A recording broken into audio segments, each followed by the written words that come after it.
Bien, donc on va faire un petit voyage dans l'espace et dans le temps avec deux petits compagnons, petits escargots pointus. Voilà une espèce qui s'appelle Azeka. Alors les escargots, comme toutes ces petites choses bon, qui sont assez méconnues, n'ont pas de nom vernaculaire en termes français, mais peu importe, hein, c'est pas le sujet. Azeka Koudalik, très joli, très brillant. Et puis un autre qui s'appelle Mako Grasra, espèces, peu importe. Bon, c'est des escargots qui ne sont pas moins courants que les escargots des jardins, mais enfin qui ne sont pas dans la région très rares. Bon, affinité forestière. Et c'est eux qui vont nous accompagner dans cette petite balade. Donc on va d'abord se déplacer dans l'espace, donc on va mettre une carte, c'est comme vous voyez la carte de la Bourgogne. On va s'intéresser plutôt aux côtes calcaires, parce que c'est pas un scoop non plus, mais les escargots, je vais quand même un peu bouger, parce que j'ai bougé à la vitesse de l'escargot. Parce que les escargots aiment bien donc, tout ce qui est calcaire, donc voilà les côtes calcaires, hein, depuis les côtes de Mâcon, de Châlons, côte dijonnaises, etc., puis ça se prolonge sur le Châtillonnais tout au-dedans, et c'est dans cette zone-là qu'on va regarder les choses. En fait, ce qu'on va regarder, c'est simplement la distribution de ces deux compères dont on vient de parler, le Azeka et le Macroglastra, qui se trouvent avoir à peu près la même distribution, qui se caractérise par un fait un petit peu remarquable, quoique loin d'être unique, c'est que ces deux espèces sont assez courantes, effectivement courantes, sur les côtes calcaires de Côte d'Or et du début de la Haute-Marne.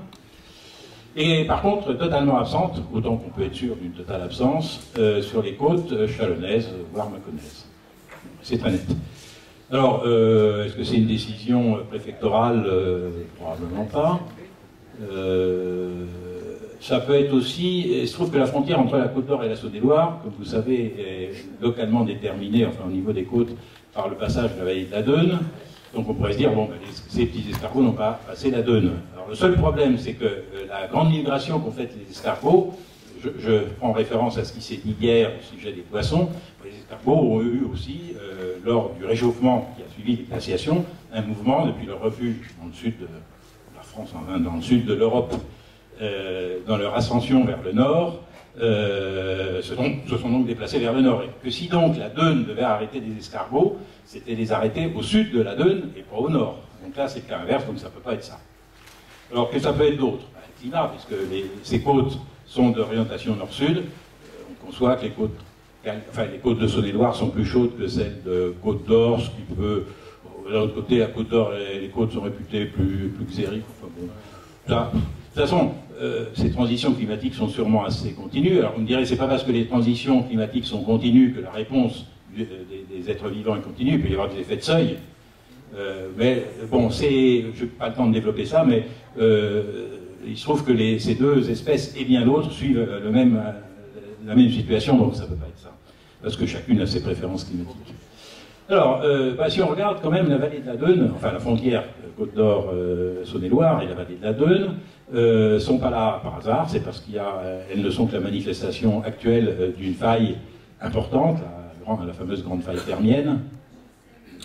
Et on peut se dire, ben voilà, la différence elle est géologique. Hein. Comme je disais d'ailleurs tout à l'heure, les escargots ont quand même un contact assez intime avec le sol, plus que d'autres animaux. Et on peut concevoir qu'une géologie différente, et c'est d'ailleurs vrai, peut affecter la présence de telle ou telle espèce.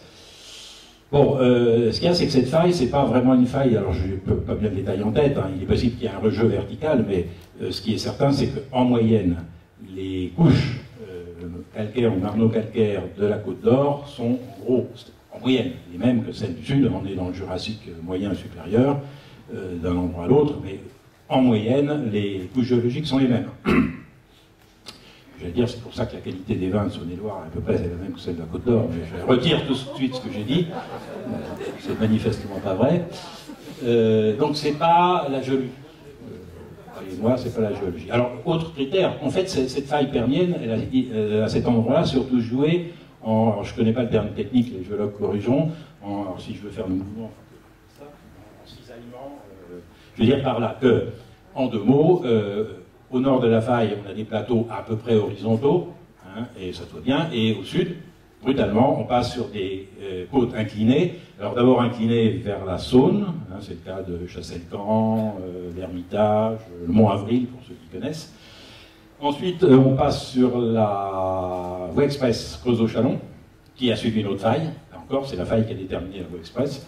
comme ça, comme pour la Dheune. Et là, il y a inversion, mais on est toujours dans l'incliné. Cette fois, les côtes sont inclinées vers l'ouest. Et ça, comme ça jusqu'à Mâcon. Tout le monde connaît les roches de Solitré et de Vergisson, qui sont les deux. Enfin, ça, c'est célèbre, inclinées vers l'ouest. Bon, bref, peu importe vers quoi elles sont inclinées, toujours est-il qu'elles sont inclinées. Donc, il y a une différence géomorphologique. Et Gérard Mottet, hier, rappelait toute l'importance de la géomorphologie pour la biogéographie. Bah, ça pourrait peut-être bien être la cause en question. Donc, on se demande, est-ce que ce sont des différences géomorphologiques qui pourraient expliquer cette subite disparition de ces escargots et de quelques autres quand on passe de la Côte d'Or à la Saône-et-Loire.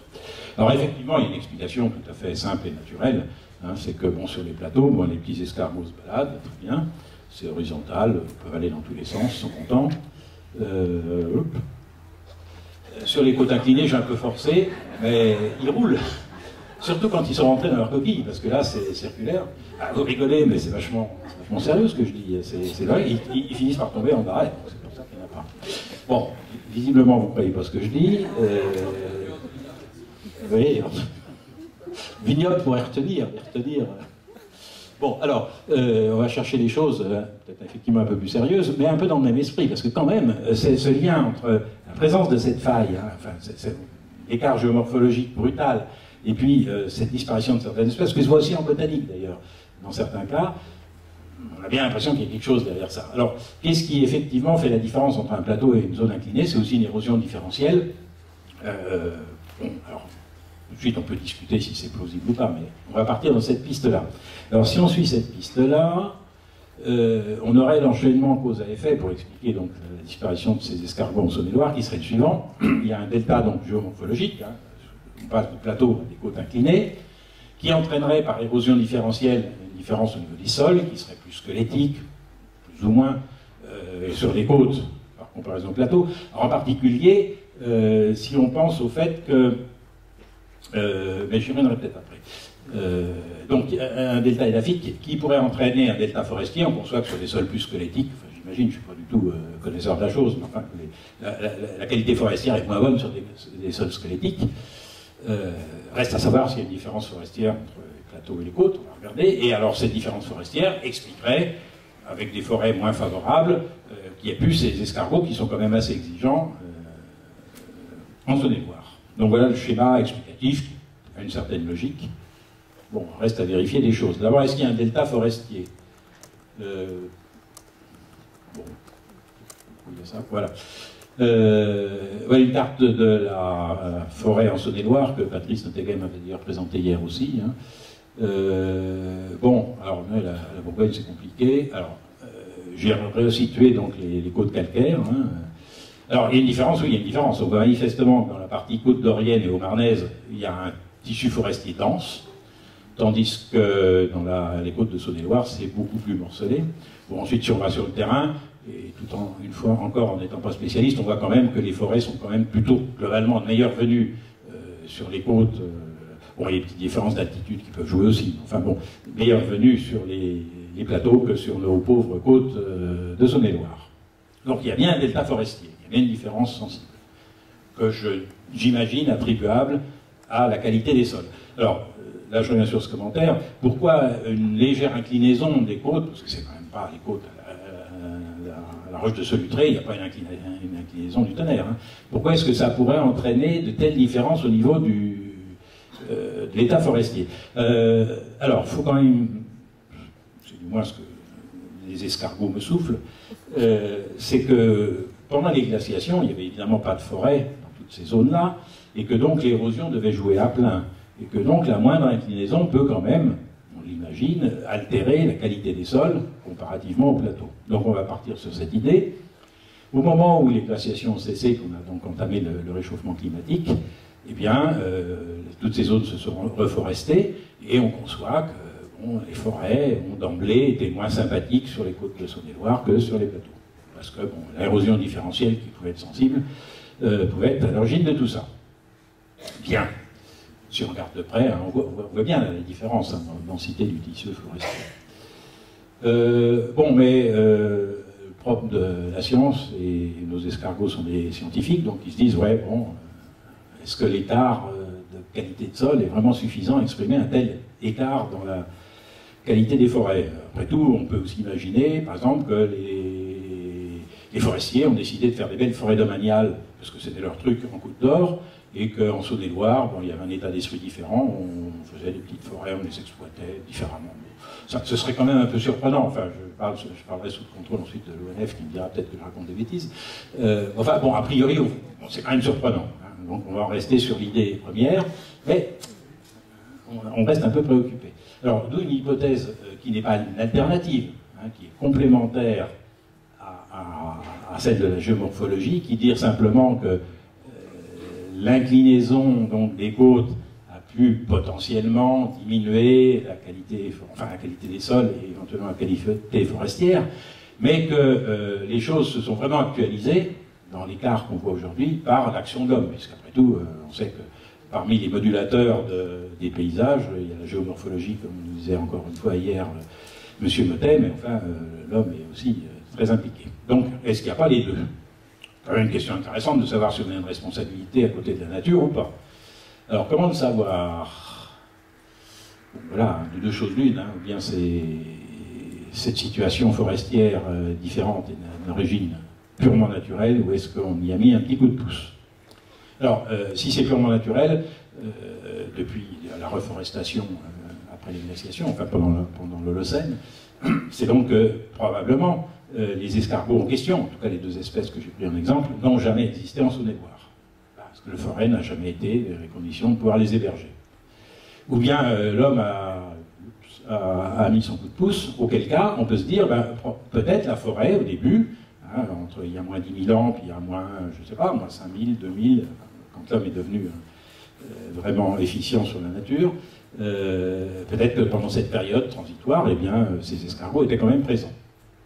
Donc, si on veut conclure là-dessus, ben, il faut savoir, est-ce que nos deux petits compères, là, ils étaient présents autrefois, il y a 2000, 2000, 3000, 4000, 5000 ans, ou pas? Alors, pour le savoir, ben, c'est pas évident, parce que, bon, il faut chercher des fossiles de coquilles. Bon, les coquilles se conservent volontiers dans les terrains calcaires. Le problème, c'est que si elles ne sont pas abritées contre tout élément physique, bon, elles disparaissent. Hein. Sur des millénaires, ça disparaît. Et donc, il faut essayer de trouver des sites où des coquilles d'escargots puissent se conserver sur des siècles et des siècles. Il n'y en a pas des tonnes, mais il y a entre autres des vieilles murailles qui pourraient dater d'il y a 5-6 000 ans. Et en Saône-et-Loire, on en trouve, notamment à Chasseillecamp, qu'on voit ici, et en particulier à Chasseillecamp, sur la partie qui doit être vers le nord-ouest, non, vers l'ouest. Il y a ce qu'on appelle un rempart, qui n'était d'ailleurs pas un rempart au sens militaire du terme, mais enfin peu importe, un grand mur. Et ce grand mur a des strates que les archéologues, ceux qui sont intéressés à étudier Chasseillecamp, ont étudié et ont pu dater dans les différentes strates. Donc là, ce petit schéma vous montre que, en fait, on a pu dater depuis le décapage de base, la Roche-Mère, différents stades du Chasséen, qui est la première implantation néolithique, bien connue en tout cas en Bourgogne, ensuite le néolithique moyen bourguignon, le néolithique final, le bronze, et puis ensuite une partie, enfin le premier âge du fer, le Hallstatt, etc. Donc voilà, ces différentes strates ont pu être isolées par des archéologues sur des critères archéologiques sur lesquels je ne m'étendrai pas, et donc on a là un gradient d'ancienneté qui va de moins 6500 par rapport à l'actuel jusqu'à la limite de l'actuel. Alors, ces études archéologiques sont faites dans le but. Pourquoi? C'est parce que les archéologues souhaitent non seulement voir les artefacts, enfin les productions humaines, mais essayer de restituer aussi les paléo-environnements, les conditions dans lesquelles était l'environnement, notamment l'action de l'homme, et en l'occurrence pour le camp de Chassey, de voir comment s'est fait le déboisement du sommet de ce camp, qui était d'ailleurs pas un camp militaire ou ni un camp d'habitation, mais en fait était une zone d'élevage. À l'époque, on n'avait pas de fil barbelé, et ça paraît un peu étonnant, mais pour parquer les animaux, une solution, c'était de les mettre en haut d'un plateau qui soit entouré plus ou moins de falaises. Bon, Chasseillecamp n'est pas tout à fait complètement ça, c'est pour ça que de temps en temps, il faut mettre un petit rempart, sinon les bestioles s'en vont. Bon, bref, c'est une incident. Donc, tout ça a été étudié, alors sur la base, puisqu'on est à Dijon, comme les pollens, donc les escargots sont capables de permettre de restituer des paléo-environnements, simplement parce que les escargots, comme plupart des êtres vivants ont des préférences écologiques particulières. Les connaissant actuellement et extrapolant ce qu'on a le droit de faire à des passés relativement récents, et bien suivant la liste d'espèces qu'on observe dans une strate donnée, donc à un âge donné, on déduit plus ou moins quel était l'environnement local. Avec l'avantage par rapport au pollen que les escargots se déplaçant en général moins vite que le pollen, on a une précision au niveau spatial qui est meilleure. Bon, il y a d'autres inconvénients par rapport au pollen, mais il y a cet avantage-là. Donc, l'abbé, il suffit que je cherche un nom pour le... Je connais que lui, aidez-moi. C'est le trou noir, c'est affreux. Puységur, l'abbé Puységur, au milieu du siècle précédent, qui est donc un ecclésiastique dijonnais et un scientifique de bon niveau, s'est intéressé à ces sujets et a défini, sur la base d'études précédentes en Europe de l'Est, une méthode qui permet aux archéologues aujourd'hui de reconstituer des paléo-environnements. Et donc tout ça a été très étudié et publié dans ce document connu. Alors, on peut reporter les distributions au cours du temps de différentes espèces d'insectes, d'escargots. C'est ce qui a été fait, et de ça, Nicole Limondin, qui, si on veut, une élève de Puységur, de certaine façon, a déduit un certain nombre de choses. Bon. Mais en dehors donc de cette perspective purement archéologique, qui ici ne nous intéresse pas, on peut, des mêmes informations, enfin des mêmes données, déduire quelque chose de biogéographique sur le sujet qu'on aborde. En fait, qui est la réponse à la question, est-ce qu'il y a eu par le passé, avant l'éventuelle influence de l'homme, la présence de nos deux escargots? Et la réponse, elle est là, c'est qu'il y a 6400 ans, 5007, hein, en fait jusqu'au bronze final, c'est-à-dire jusqu'à il y a 3000 ans, on trouve dans les différentes strates la présence de ces escargots. Comme ils ne sont pas si fréquents que ça, le fait qu'on les trouve là montre qu'ils peuvent être relativement abondants. Donc on a la réponse à la question. L'homme a bien, la nature n'explique pas tout, l'homme a bien enfin, suivant le raisonnement que je développe, ou que les escargots développent, donc l'homme a eu bien une influence à un moment donné pour aggraver la situation forestière. Alors quand, c'est difficile à dire, parce que effectivement, à partir du Hallstatt, donc la premier âge du fer, on ne voit plus ces escargots, mais enfin, le fait qu'on ne les voit pas dans une petite muraille, on ne prouve pas qu'ils n'y sont plus. En tout cas, ce qui est sûr, c'est que quand on les observe, ils y étaient. Donc, entre moins 3000 et aujourd'hui, à un moment donné, on a aggravé les choses. Bon, je vais conclure là-dessus. En disant que finalement, donc, la distribution actuelle de ces escargots montre que, enfin, nous pousse à penser que la géomorphologie indiscutablement a joué. Il n'y a aucune raison, il n'y a pas de raison humaine, nous semble-t-il, ou leur semble-t-il, que entre la Côte d'Or et la Saône-et-Loire, l'homme seul ait choisi un traitement de forêt différent juste parce que on passe la frontière départementale. Donc, il y a trop de similitudes avec le delta géomorphologique pour ne pas l'associer dans cette affaire. Mais il n'est probablement pas le seul, très probablement pas le seul responsable de l'évolution forestière qui est concrétisée par la disparition de ces escargots en Saône-et-Loire. Il y a le coup de pouce humain. Alors maintenant, quand est-ce qu'il s'est passé? Tout ce qu'on peut dire, c'est qu'il est postérieur à l'âge de bronze. Les données archéologiques disent qu'à l'époque gauloise, donc pas Hallstatt, mais plutôt après, hein, plutôt l'époque latine, enfin l'époque gauloise, la déforestation moyenne en France était considérable, puisqu'il semblerait qu'il restait à peu près 20% de surface qui était enforestée. C'est-à-dire que ça avait déforesté sérieusement. Ce qu'on peut trouver d'ailleurs assez admirable avec les outils qu'ils avaient à l'époque. Bon, et on a retrouvé une situation de déforestation aussi importante, semble-t-il, qu'au milieu du 19e siècle. Donc, ben voilà, l'action de l'homme, elle est peut-être faite il y a 150 ans, ou peut-être il y a 2000 ans, ça on ne sait pas dire. Ou alors il faudrait des données plus importantes, enfin fossiles plus importantes sur les escargots. Mais enfin voilà, donc les escargots enfin ces petits escargots, contribuent à nous donner une idée sur, oui ou non, l'homme a-t-il été influent? On dirait que ça on s'en doutait un peu, mais enfin, voilà, apporter une touche supplémentaire. Bon, écoutez, je sais pas où j'en suis de parole, c'est bon. Je vais conclure là-dessus. En disant que bon, c'est un raisonnement, comme tous les raisonnements, il a ses limites, il est peut-être contestable. En fait, mon but, c'était pas tellement d'apporter des indications dans ce domaine, parce que je pense que par ailleurs, on doit savoir des choses là-dessus. C'était plutôt de mettre en scène des escargots pour montrer qu'ils sont capables de d'avoir des tas de métiers intéressants. Et ce qu'on dit pour les escargots vaut pour des tas d'éléments biologiques différents, des insectes, plein de choses. D'ailleurs, y compris les pierres. On peut faire parler les pierres, elles racontent des tas de choses intéressantes, on peut faire parler des tas d'animaux. Et tiens, si on fait un peu un lien avec nos discussions de biodiversité tout à l'heure, mais je suis peut-être en train de répéter ce que j'avais déjà dit d'ailleurs, un des critères, si on veut pondérer, on dit le nombre d'espèces, je quitte juste le sujet, comme il me reste peut-être 2 minutes, je quitte le sujet des escargots, si on considère que le nombre d'espèces, bon, qui est significatif, la biodiversité, est une chose intéressante mais un petit peu schématique, on se dit qu'il faudrait peut-être pondérer. Alors est-ce qu'il faut pondérer en disant que les espèces rares sont plus intéressantes que les autres? Ou l'inverse, les espèces rares, si elles sont rares, c'est qu'elles ne sont pas bien adaptées, elles sont intéressantes. Bon. C'est des arguments un peu idiots, je dis là. Par contre, vous pourrez les pondérer sur ce qu'elles nous racontent. Alors c'est aussi très subjectif, alors, leur esthétique, on a cité l'esthétique, mais aussi ce qu'elles nous racontent. Une espèce qui raconte des tas de choses intéressantes, ça pourrait être un critère pour dire celle-là, il faut vachement la protéger, parce que d'abord, elle va intéresser le public, hein, et que donc, si on intéresse le public, eh ben, on sera mieux armé pour protéger la nature en question. Bon, ben voilà, un exemple, les escargots, des choses à nous raconter, bien qu'ils soient, semble-t-il, muets, en réalité, ils ont plein de choses à dire. Voilà ce que je voulais dire, simplement.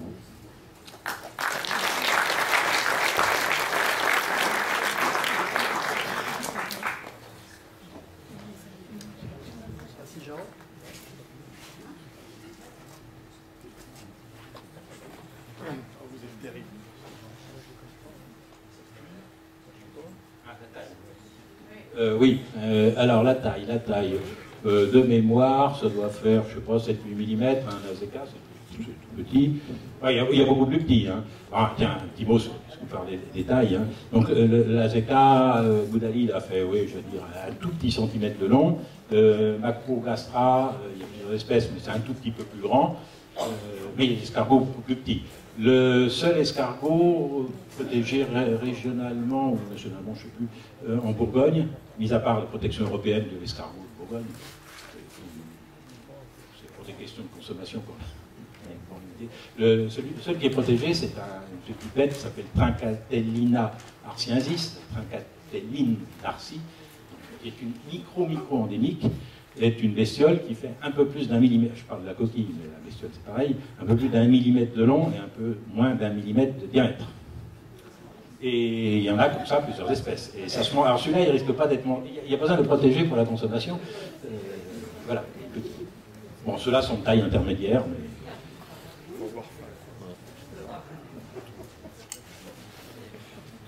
J'ai une photo qui prouve que les salamandres tachetés les consomment. Ça, c'est quelque chose peut-être qui peut vous intéresser. Oui. Je la consomme allègrement parce que sur une roche gréseuse de ma propriété, au mois de décembre, il y a une explosion de cette petite population, notamment celle de gauche, enfin, bon, qui ressemble énormément à ce genre. Et donc les salamandres tachetés, et les consomment. Oui, oui, ils sont très lents, ça avantage bien les salamandres. Mais bon, les salamandres, on va manger, nous, on est limité dans notre consommation. Mais c'est surtout au mois de décembre, et alors c'est une explosion sur la roche, c'est minuscule. Et c'est dans quelle région? Dans le Pays d'Hôte. Dans le Pays d'Hôte, dans Lyon. Ah, d'accord. Alors, est-ce que c'est cette espèce-là ou pas? Bon, c'est vrai qu'il y en a beaucoup qui se ressemblent. C'est pas une espèce très très courante. Je pourrais vous envoyer une photo, c'est la même. Ouais, ça vous intéresse. Ok, question. Oui. Oui, par rapport à la carte du boisement qui, je pense, est une carte actuelle, si on s'amuse à faire la carte à partir du cadastre napoléonien il y a 150 ans, je pense que la côte chalonnaise, elle était proche du déboisement complet. Oui. On regarde les photos, les cartes postales anciennes de Reuilly, donc l'éperon barré là, du corps romain, c'est complètement pelé, c'est des pâtures à chèvres, à moutons. Et, voilà. Donc c'était encore plus pire. Oui, aujourd'hui c'est très favorable. Voilà, bon, donc le rôle et ça, c'est pas la nature toute seule qui l'a fait. Bon. C'est pour ça que je dis ce que je vous raconte là, c'est pas un scoop. Hein, simplement, c'était pour montrer que les escargots pouvaient aussi raconter des choses éventuellement intelligentes sur ces sujets. Est-ce qu'il reste des questions?